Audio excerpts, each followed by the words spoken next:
বলে বর্তমান শাসক গোষ্ঠী সাতক্ষীরাকে বাংলাদেশের অংশ মনে করে না। সাতক্ষীরার উপর তারা জুলুম করেছে, সাতক্ষীরার জনগণের অধিকার দেয়নি, মানুষ খুন করেছে, গুম করেছে, পঙ্গু বানিয়েছে, ইজ্জতের উপর হাত দিয়েছে, সম্পদ লুণ্ঠন করেছে এবং মানুষকে কার্যত তারা তাদের দাসে পরিণত করেছে। কম বেশি এই চিত্র ছিল বাংলাদেশের। সবচেয়ে খারাপ অবস্থা ছিল সাতক্ষীরা। আমরা মহান আল্লাহর দরবারে দোয়া করি, শুধু আল্লাহর দ্বীনের পক্ষ নেওয়ার কারণে যদি এই জেলার এই অবস্থা হয়, আল্লাহ তুমি দুনিয়া এবং আখিরাতে এই জেলার মর্যাদা তুমি বাড়ায় দাও। প্রিয় সহকর্মী বৃন্দ, বাংলাদেশ জামাতে ইসলামী আল্লাহ এবং জনগণের কাছে প্রতিশ্রুতিবদ্ধ যে এই জমিনে আমরা ইনসাফ কায়েম করতে চাই, আমরা দুর্নীতিমুক্ত একটি বাংলাদেশ গড়তে চাই, আমরা সুষম উন্নয়ন মানুষকে উপহার দিতে চাই। আমার জেলায় প্রধানমন্ত্রী আছে, তাই সব কিছু এইদিকে জোয়ারের পানিতে চলে আসবে, এই বাংলাদেশ আমরা দেখতে চাই না। আমরা এমন একটি বাংলাদেশ দেখতে চাই, কেউ চাইলেও তার অধিকার পাবে, না চাইলেও তার অধিকার পাবে। আমরা এমন একটি বাংলাদেশ দেখতে চাই যেই দেশে লক্ষ বেকার যুবকের মিছিল হবে না, বরঞ্চ আমাদের যুবকেরা আমাদের সম্পদে পরিণত হবে। তাদের হাতে মূল্যহীন এক টুকরা সার্টিফিকেট ধরিয়ে দেওয়া হবে না, বরঞ্চ শিক্ষা সমাপনীর সাথে সাথে তাদের হাতে কাজ তুলে দেওয়া হবে। এমন শিক্ষা চাই আর এমন শিক্ষিত জাতি চাই।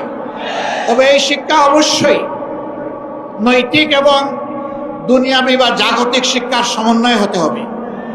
মানুষ যাতে মানুষ হয়, শিক্ষা নিয়ে মানুষ যাতে ডাকাত না হয়, আমরা সেই শিক্ষাটি চাই। আমরা এমন একটি দেশ চাই, যে দেশে আমাদের মা বোনেরা নিঃসংকোচে যেমন ঘরে সুরক্ষিত থাকবেন, কর্মস্থলেও সুরক্ষা পাবেন, রাস্তাঘাটেও সুরক্ষা পাবেন। তাদের দিকে কোনো খারাপ লোক চোখ তুলে তাকানোর কসরত পাবে না। তারা ইজ্জতের সাথে, মর্যাদার সাথে, তাদের দক্ষতা দিয়ে দেশের উন্নয়নে তারাও ভূমিকা রাখবে। নবী করিম সাল্লাল্লাহু আলাইহি ওয়াসাল্লাম মানব জীবনের সবচেয়ে ঝুঁকিপূর্ণ কাজেও মহিলাদেরকে শরীক করেছেন। সেই কাজটি হচ্ছে যুদ্ধ। যুদ্ধে মারা পুরুষের পাশে থেকে তারাও যুদ্ধ করেছে। বিশেষ করে বদর যুদ্ধের কঠিন দিনে আমি প্রায় এই উদাহরণটা দিয়ে থাকি। যখন কাফেররা আল্লাহ রসুলের খুব কাছাকাছি চলে এসেছিল তাকে হত্যা করার জন্যে, যখন পুরুষ যোদ্ধারা দিক বিদিক কিছুটা জ্ঞান হারিয়ে ফেলেছিলেন, তখন একজন মা চতুর্দিকে ঘুরে ঘুরে আল্লাহর রসুলকে বেষ্টনে দিয়ে রেখেছিলেন। যুদ্ধ যখন শেষ হয়েছে, তার শরীরে 37টা তীর ঝুলন্ত অবস্থায় ছিল, 70টা কঠিন আঘাত ছিল।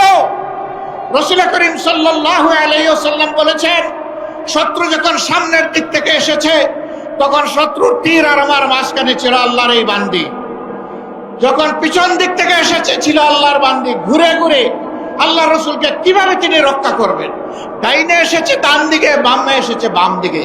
আমাদের সেই সর্বোচ্চ ইজ্জতের মর্যাদাবান মায়ের নাম ছিল হযরতে নুসাইবা রাদিয়াল্লাহু তাআলা আনহা। যদি যুদ্ধের এই কঠিন ময়দানে আল্লাহর রসুল তাদের জন্য কর্মক্ষেত্র সৃষ্টি করে দিয়ে থাকেন, আমরা কে তাদের হাত বন্ধ করা? আমাদের ব্যাপারে ইসলামের প্রতিপক্ষ শক্তিরা অপপ্রচার চালায়। জামাতে ইসলামী ক্ষমতায় গেলে মহিলাদেরকে ঘর থেকে বের হতে দিবে না, আর যদি দেও আস্তে করে জোর করে একটা বুরকা পরাই দেবে।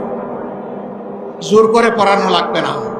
যে দেশে ইসলাম কায়েম হবে, এদেশের মানুষেরা, মায়েরা আনন্দের সাথেই সেদিন তারা ইজ্জতের জন্য তাদের সম্মানের মর্যাদার পোশাক পরিধান করবেন। তারপরেও কোনো মা, কোনো বোন যদি এই পোশাকের বাইরে থাকেন, আমরা তাদেরকে কথা দিচ্ছি, নিশ্চয়তা দিচ্ছি, কারো উপর জোর কাটানো হবে না।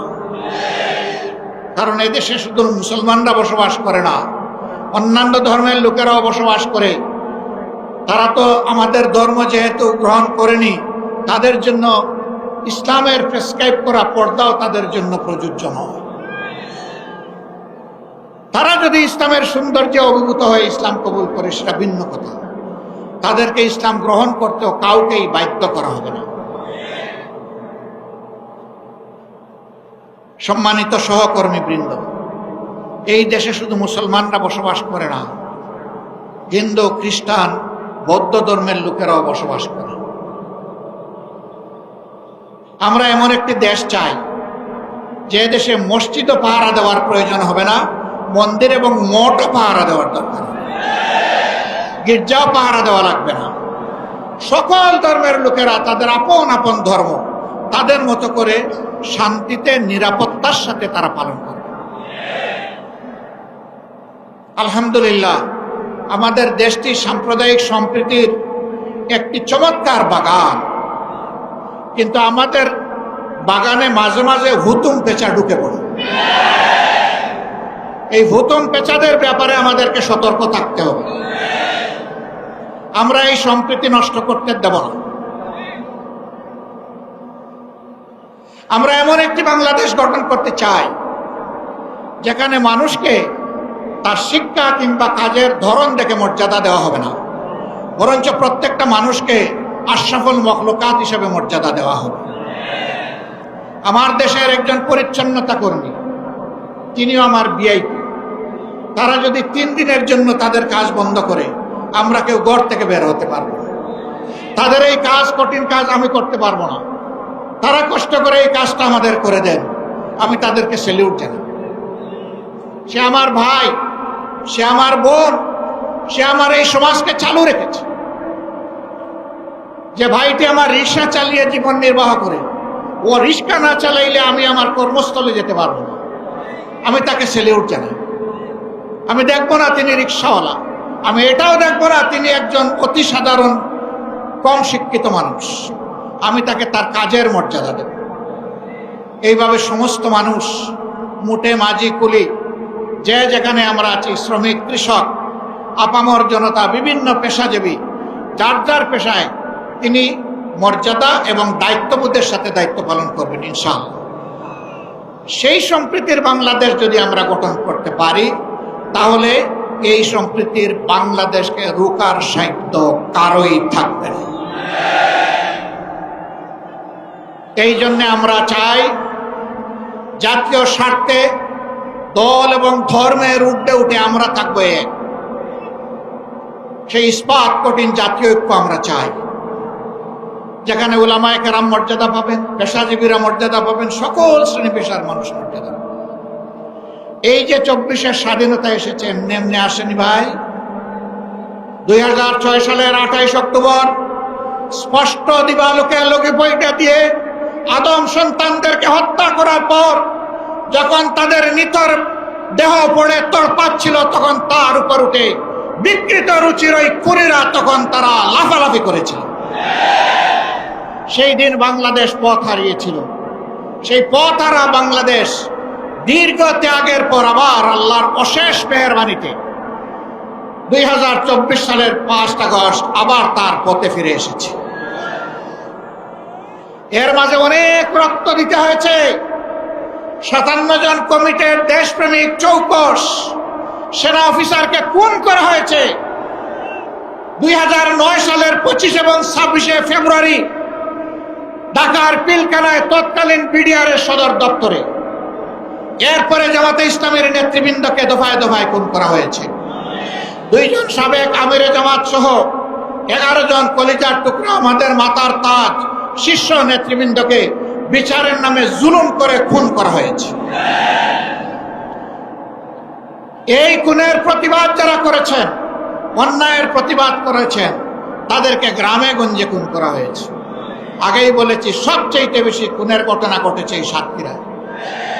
তারপরে আপনাদের পার্শ্ববর্তী জেলা ঝিনাইদহে এইভাবে বিভিন্ন জায়গায় খুনের তাণ্ডব চালানো হয়েছে।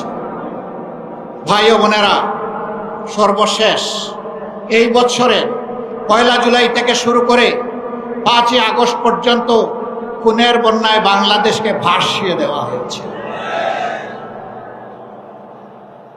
বৈষম্য বিরোধী ছাত্র জনতা রাস্তায় নেমে এসেছিল। তাদের হাতে কোনো আগ্নেয়াস্ত্র ছিল না, এমনকি তাদের হাতে কোনো ইটপাটকেলও ছিল না। তারা শান্তিপূর্ণভাবে দাবি আদায়ের জন্য রাস্তায় নেমেছিল। কোটার সংস্কারের জন্য, কোটা বাতিলের জন্যও নয়। তারা বলেছিল যৌক্তিক কোটা দেন, আমাদের আপত্তি নাই, কিন্তু কোটার নামে জাতির সাথে, মেধার সাথে তামসা করবেন তা আমরা মানব না।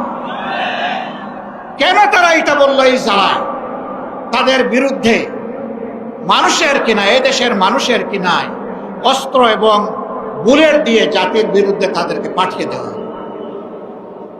একদিকে সরকারি বাহিনীকে নামিয়ে দেওয়া হলো, আরেকদিকে সরকার তাদের সশস্ত্র গুন্ডাদেরকে নামিয়ে দিল। এই উভয় পক্ষের আঘাতে আঘাতে জর্জরিত হয়ে ১৫০০-এর কম বেশি আদম সন্তান শুধু এই ক্ষুদ্র সময়ের ভিতরে দুনিয়া থেকে বিদায় নিয়েছেন। ৬ সালের ২৮ অক্টোবর থেকে শুরু করে ২৪ সালের ৫ আগস্ট পর্যন্ত জালিমের জুলুমের শিকার হয়ে যারা বিদায় নিয়েছেন, আল্লাহর দরবারে দোয়া করে আল্লাহ তাআলা তাদেরকে শহীদ হিসাবে কবুল করুন, তাদের পরিবারকে আল্লাহ মর্যাদা দান করুন।